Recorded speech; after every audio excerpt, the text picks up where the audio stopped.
அத்தனை பெயரும் உச்சரிக்கப்படும். இங்கே 100 விழுக்காடு மாணவர் 100 விழுக்காடு வெற்றி பெற்றவர்களுக்காக ஆசிரியர் பெருமக்கள் வழங்கினார்கள். 1 மார்க்ல 99 விழுக்காடு வாங்கி ஆசிரியர்களை எதிர்க்க உட்காந்துருக்காங்க. ஒரே ஒரு மாணவர் அந்த பாடத்துல குறைவாயிட்டு இருப்பாரு. அவரு என்ன பண்றாரு, 100 விழுக்காடு வாங்கறதுக்கு அந்த சந்தர்ப்பம் இல்லாத போகுது. அப்படிப்பட்டவர்களையும் சேர்த்து எதிர்காலத்திலும் எல்லாருமே 100 விழுக்காடு பெறத்தக்க அளவிற்கு மட்டுமல்ல, தமிழ்நாடே பேர் சொல்லுகின்ற அளவுக்கு நாம் உயர வேண்டும், வளர வேண்டும் என்று இந்த தருணத்திலே நான் வாழ்த்தி, மேலும் ஒரு கவிதையை மட்டும் உங்களுக்கு நான் வாசிக்க விரும்புகின்றேன். சொல்லுங்க என் கூட. ஒரு அம்மா வார சந்தைக்கு காய்கறி வாங்க வந்த பெண்ணிற்கு 4-5 பிள்ளைகள். புரியுதா? வார சந்தைக்கு நான் காய்கறி வாங்க வந்த பெண்ணுக்கு 4-5 குழந்தைங்க. 4 திசை பாக்குது. பொறி உண்டை வாங்கி தராங்க அம்மா. பொறி உண்டை கீழே போட்டுடுது குழந்தை. கீழே போட்ட உடனே பூமிக்கு உள்ள போயிடுச்சுன்னு கற்பனை பண்றாரு நம்முடைய கண்டராதித்தன். உள்ள இருந்து பாதாள பைரவி எழுந்து வந்து இந்த குழந்தை கட்சி போட்டது இல்ல அந்த வாயில இருந்து அது வந்து அந்த பொறி உண்டை செம திட்டிப்பா இருக்குதுன்னு அந்த பாதாள பைரவி உள்ள இருந்து வெளியில வந்து பாராட்டுதான் கண்டராதித்தன் கவிதை எழுதியிருக்காரு. மாணவ செல்வங்களே, நீங்க படிச்சு வாங்குற சான்றிதழ்கள்ல தான் இவங்க பெருமை அடைகிறதுக்காக இங்க உட்காந்து இருக்காங்க. இவங்க அதுலதான் பெருமை அடைவாங்க. சொல்லுங்க. வார சந்தைக்கு காய்கறி வாங்க வந்த பெண்ணிற்கு 4-5 பிள்ளைகள். 4 திசையை வாங்கி தர கை காட்டின. அவள் கை குழந்தைக்கு பொறி உருண்டை வாங்கி தந்தாள். பொடிசுகள் பின்னே வர பொறி உருண்டை கீழே விழுந்து பாதாளத்தில் உருண்டது. ஏமாந்த குடும்பம் எட்டி பார்க்க பாதாள பைரவி மேல் எழுந்து குழந்தையின் கன்னத்தை கிள்ளி நல்ல சுவை என நன்றி சொன்னது. நீங்களும் நல்ல பழக்கங்களா இருந்தாதான் ஊரும் உலகமும் நமக்கு நன்றி சொல்லும். ஏதோ பெட்டி கடையில ஏதோ மிட்டாய் தராங்க, நாக்கு மயக்கிற மிட்டாய் தராங்க, இதை வாங்கி சாப்பிடக்கூடாது. நல்ல மிட்டாயா இருந்தா வாங்கி சாப்பிடணும், நல்லதை வாங்கி சாப்பிடணும்.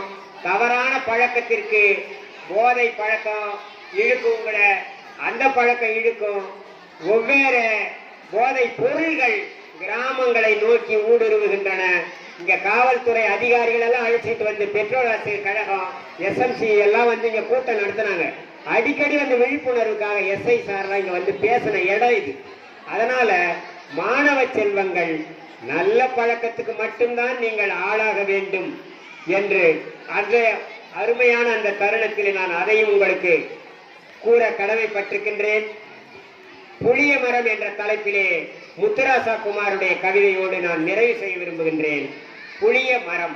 இந்த கவிதைக்கு பேர் என்னது? கறிக்கடையில மரம் வெட்டுறது ஒரு கட்டையை பார்த்துருக்கிறீங்களா? அதுதான் ஒரு புளிய மரத்துடைய பகுதின்னு வச்சுக்கோங்க. இறைச்சி கடையில் முண்டமாகி கிடக்கும்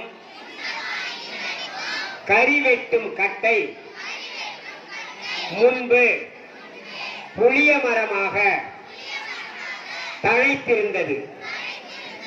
வெள்ளாட்டை வைத்து வெட்டும்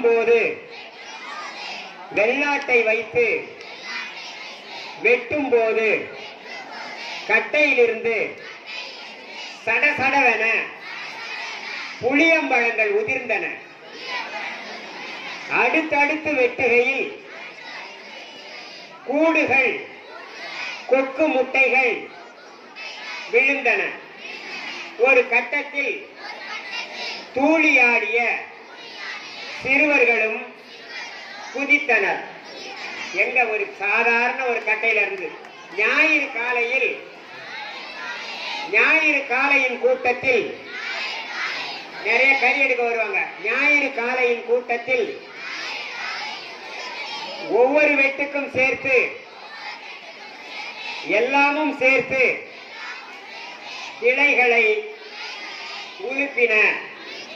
கடுப்பான கடைக்காரர் உதிர்ந்ததை, குதித்ததை, விழுந்ததை மொத்தமாக வெட்டி கரியோடு கலந்து கை மாற்றிவிட்டு கட்டையை தூக்கி வீதியில் வீசினார். வாசலிலேயே காத்து கிடந்த ஆணியடி வாங்கிய முனிகள் வெட்டு காயங்களோடு வந்து விழுந்த புளிய மரத்தை தாங்கி பிடித்து கூட்டி சென்றன. எந்த நாயும் குறைக்கவில்லை. முத்துராசா குமார் எழுதிய பிடிமண் கவிதையிலிருந்து கவிதை கேட்டோம். கண்டராதித்தன் எழுதிய கவிதையை பார்த்தோம். அசதா எழுதிய நூலை கேட்டோம். ரமேஷ் சார் எழுதிய பழுத்து உதிர்ந்த இலை கவிதையை கேட்டோம். நன்றி. மாணவ செல்வங்களே, இந்த பழுத்து உதிர்ந்த இலை இப்பொழுது சாதாரண துளி